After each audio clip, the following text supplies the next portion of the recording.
Right గా semis లో బిల్లా రంగాల్ని ఓడించాం, finals లో మోదీ షాలను ఓడిస్తాం. తెలంగాణ ఏర్పాటును ప్రధాని పార్లమెంట్ సాక్షిగా అవమానించారు. ఇప్పుడు తెలంగాణలో ఓట్లు ఎలా అడుగుతారు? గుజరాతీలే మనుషులా, మనం కాదా? గుజరాత్ కు అనేక ప్రాజెక్టులు, భారీ నిధులు, తెలంగాణకి ఏవి ఇవ్వరు, పైగా రద్దు చేస్తారు. బీజేపీ నేతలు నోరు తెరిస్తే అబద్ధాలే. బీజేపీకి వేసే ప్రతి ఓటు రిజర్వేషన్ల రద్దుకు వేసినట్టే. బీజేపీతో బీఆర్ఎస్ మిలాఖాత్ రాజ్యాంగాన్ని మార్చే విషయంలో వారిది ఒకటే విధానం. ట్విట్టర్ టిల్లు కేటీఆర్ మోదీని ఎందుకు ప్రశ్నించరు? 1-2 సీట్లు వస్తే మోడీకి అమ్ముదామని కేసీఆర్ యత్నం. మా ప్రభుత్వం 10 ఏళ్లు అధికారంలో ఉంటుంది. జగిత్యాల సిరిసిల్ల కాంగ్రెస్ సభలో సీఎం రేవంత్ రెడ్డి. ఎన్నో రాష్ట్రాలుండగా మధ్యప్రదేశ్కి ఎందుకు? ఓటుకు నోటు కేసు బదిలీ పిటిషన్పై సుప్రీం ప్రశ్న. న్యాయవాదుల తీర్పై ధర్మాసనం అసహనం. క్షమాపణ చెప్పిన లాయర్లు, విచారణ జూలైకి వాయిదా. నిన్న పెద్దపల్లిలో జరిగినటువంటి సభ.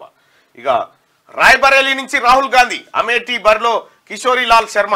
చివరి రోజున నామినేషన్. ఎన్నికలకు ముందే ఓటమిని కాంగ్రెస్ అంగీకరించిందని స్మృతి ఇరానీ అంటా ఉంది.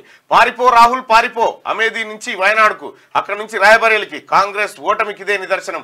ఈసారి కాంగ్రెస్ హాఫ్ సెంచరీ కూడా కష్టమే అని చెప్పి మోడీ అంటా ఉన్నాడు. సరే 4 రోజులు అయితే చూస్తారు కదా రిజల్ట్ వస్తే ఎవరికి ఏది కష్టం అవుతుందని.